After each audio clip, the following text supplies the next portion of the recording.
Welcome back to the much waylaid War Room, which is making a comeback in slightly easier to produce podcast format. I thought it was about time all the combat mission here got a little bit of context. This channel is mostly about tactics in modern warfare, and these obviously didn't just pop into existence. They are broadly the result of development in the last 25 years or so of the 19th century, particularly a string of developments in firearms technology. So what we're going to do in this video is have a look at the infantryman's personal weapon in 1815 and how the technical features of that weapon influenced tactics. Then we're going to have a look at what the infantry are armed with in 1914 and how the advances in firearms technology are going to challenge the way infantry fight on the battlefield. This is pretty loose and by no means comprehensive. I have no doubt that the firearms and history enthusiasts will have plenty of errors to pick up on, but the broad strokes here are pretty accurate. So why are we starting in 1815? 1815 is the year of Waterloo, the end of the Napoleonic Wars, and the last major battle in which British infantry was armed with the land pattern musket, otherwise known as the Brown Bess. This was first introduced in 1722 and went out of service with the British Army in 1838, meaning that for over 100 years the British Army couldn't find a better infantry weapon. The Brown Bess, like the muskets of the other major powers, essentially represented the perfection of the smoothbore musket. So how does it work? In simple terms, because I'm not Ian McCullum, the land pattern musket is a muzzle-loading, smoothbore, flintlock, black powder weapon.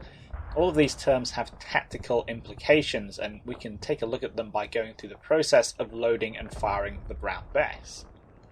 To begin with, we need a cartridge. This is made of paper, and it has all the ingredients for a single shot in it. The projectile, a musket ball, and the propellant, black powder. The musket ball is in the top, and we tear that off with our teeth, because our hands are full holding the musket and the cartridge, and pour a little bit of black powder into a pan on the outside of the firing mechanism. This is going to be our primer. Closing the pan, so we don't lose that powder, we then turn the musket muzzle up, pour the rest of the powder down the barrel, and then spit the musket ball down after it. To make sure that the musket ball has gone all the way down and is sitting on the black powder, the weapon has a ramrod, which we can take out and jam down the barrel to push everything down to where it needs to be. This is the muzzle loading part. The projectile goes in the same hole it comes out of. This has some drawbacks. First of all, the ball has to fit down the barrel, so obviously it must be smaller than the bore of the barrel. Because the ball isn't a tight fit, it's not going to obturate very well. It's not going to capture all of the energy of the black powder going off behind it. When the weapon is fired, some of the expanding gases that throw the ball forward are going to escape around the edges of it because there isn't a good seal. So not only is it not getting the full power of the propellant, but it's also not going to have equal forces acting on it, which is fancy physics talk for saying that the ball is going to come flying out of the barrel with a degree of randomness. Sometimes it might go straight, it might veer off to one side or the other, it might zigzag its way down the barrel and come out on a screwy trajectory. We're not talking about a fantastically accurate weapon. Secondly, the bore of the barrel is smooth to make this loading process easier and faster, and to make the musket cheaper and faster and easier to produce. Rifled barrels, which use spiral grooves to impart spin to the projectile and make the weapon more accurate, were well understood. And some units in the Napoleonic Wars were equipped with rifles, but as a mass weapon for the bulk of the infantry, the rifle was not only too difficult and expensive to produce in the large numbers required, but the rifling made the loading process much more difficult and gave the weapon such a slower rate of fire that smoothbore armed infantry would have a significant advantage in a stand-up fight. This does not mean that smoothbore muskets, like the Brown Bess, had a fast rate of fire as we'd consider it today. It just means that it had a faster rate of fire than the rifles of the time.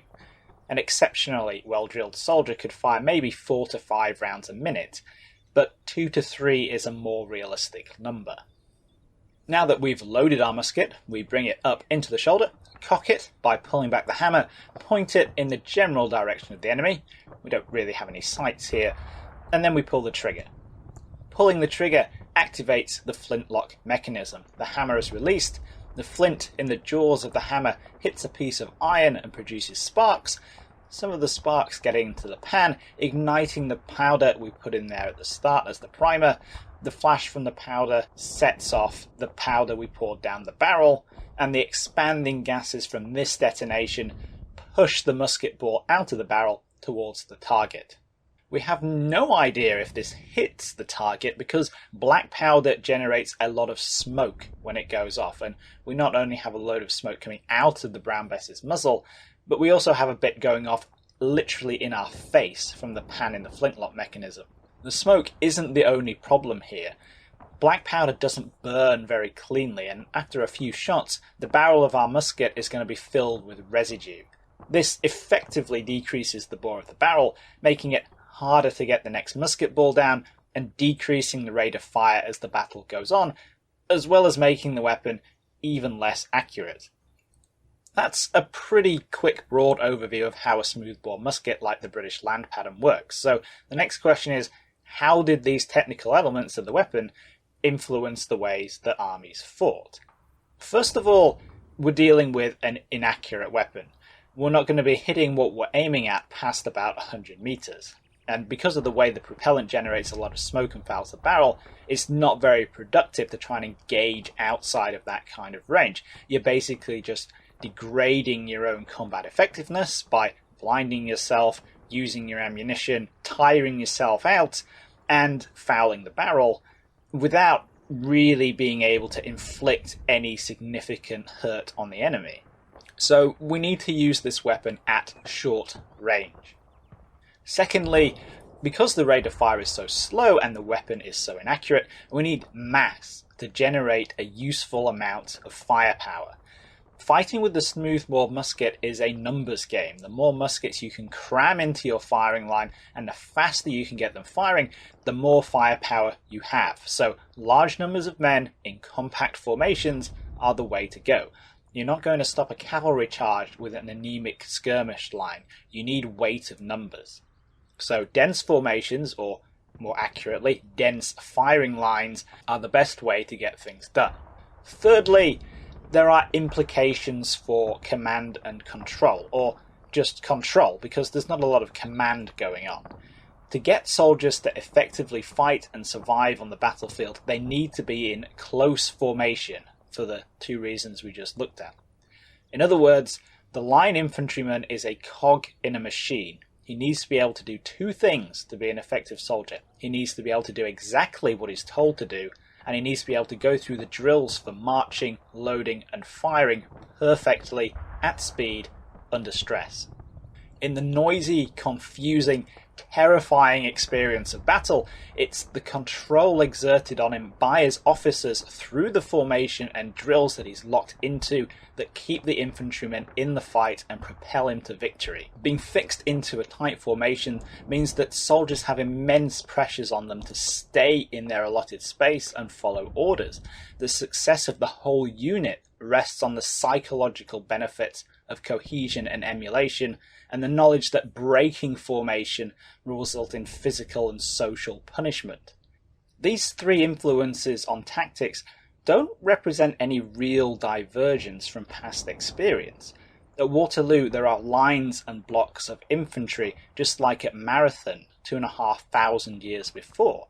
The tactics associated with Greek hoplites, Macedonian pikemen, Roman legionaries, Frankish shield walls, English longbowmen, and Spanish tercios are the natural forefathers of the tactics developed to effectively use the smoothbore musket. In the same way that swordsmen and pikemen squared off against each other and slugged it out until one side collapsed, we have lines of musket-armed infantry facing off and pouring volleys into each other until one side gives up or is wiped out. Fast forward 99 years from the end of one great European war to the start of the next in 1914, and the infantryman's personal weapon has evolved into something quite different. The British soldier marching in France with the BEF is now equipped with the FMLE Mark III. or the short magazine Lee Enfield, which was introduced in 1907. This means that we're skipping over whatever came after the Brown Bess. We have a gap between when that weapon was removed from service in 1838 and when our SMLE came in 1907. And the reason why is that as the technology develops and evolves, firearms manufacturers keep producing new designs that exploit new features, and we're basically jumping past all these incremental steps. Weapons like the Enfield Pad in 1853, the Martini Henry and the Lee Metford, and we're getting straight into what is basically the culmination of all this development. Just like the Brown Bess, the Lee Enfield is not only entirely comparable with other nations' infantry weapons of the time, but it's such a good design that it stays in service into the 1950s. So how is this weapon an improvement over the smoothbore musket? We can tackle this like we did with the Brown Bess by describing the SMLE with a few terms. It's a breech-loading, bolt-action, magazine-fed rifle, and by going over the process of loading and firing it. The first big difference is that we now have one-piece ammunition. The paper cartridges used to load the smoothbore musket basically exist to keep a musket ball together with the right amount of powder until it's time for the infantryman to load his weapon. By 1914, we have an integrated metal cartridge. This has a bullet, not a ball anymore, at the front, the propellant sealed in a brass tube in the middle, then a percussion cap at the end, which serves as the primer. In other words, the act of getting all the different components of the cartridge, projectile, propellant, primer, into the right places for the weapon to work properly is done in a factory. The infantryman doesn't need to do it himself anymore. And this means that we've already gotten an increase in the rate of fire because we can skip all that messing around with powder and spitting musket balls down the barrel. The SMLE is a breech-loading weapon, so we need to take our cartridge and put it into the breech. This is at the opposite end of the barrel that the bullet is going to come out of. Again, a bit like rifling, breech loading was well known a long time before 1914. It just suffered the same problems of expensive and time-consuming manufacture, technical problems which were overcome in the late 19th century. Breech loading has a few important advantages over muzzle loading. First of all, because you don't need to get the projectile down the barrel before you fire it, you can make it conform to the bore a lot better. You can make it a tighter fit. This means that we get the opposite effect that we got with the smoothbore musket. We get a good seal and good obturation, so the projectile doesn't just capture all of the force of the detonating propellant behind it. That force also acts on it equally, and we get a weapon that is both more accurate and more consistent. The projectile isn't veering off in random directions when it leaves the barrel. It's following a predictable ballistic trajectory. Secondly, we don't need a lot of excessive movements to do this. We pull the bolt back to open the action, put the cartridge in, and then push the bolt forward, which slides the cartridge into the breech. This is all much quicker and much easier than having to upend the musket so we can jam powder and ball down the barrel. In fact, now that we've got an effective and reliable breech loading system, we can use that bolt to help operate a couple of other features on the weapon. So, for example, instead of manually pulling back the hammer to cock the weapon, we can work that into the bolt mechanism, so when we open and close the action, the weapon cocks itself automatically. Again, we're shaving time off the loading process. Once our cartridge is in the breech, to fire the weapon, we simply pull the trigger. The firing pin in the bolt springs forward and hits the percussion cap at the back of the cartridge. The hard contact detonates the percussion cap, setting off the propellant and sending the bullet down the barrel. Here we have another difference. We're not using black powder anymore. We're now using smokeless powder, which, as you may have guessed, does not produce a big cloud of smoke when it burns. This not only means that the infantryman can see what he's shooting at, letting him reacquire or shift targets quickly, but it also makes him a lot less noticeable compared to the smoothbore musket, which is going to give you a position away with the flash and the big cloud of smoke. Smokeless powder is also much more powerful than black powder. It's a high explosive rather than a low explosive, so we get much greater range.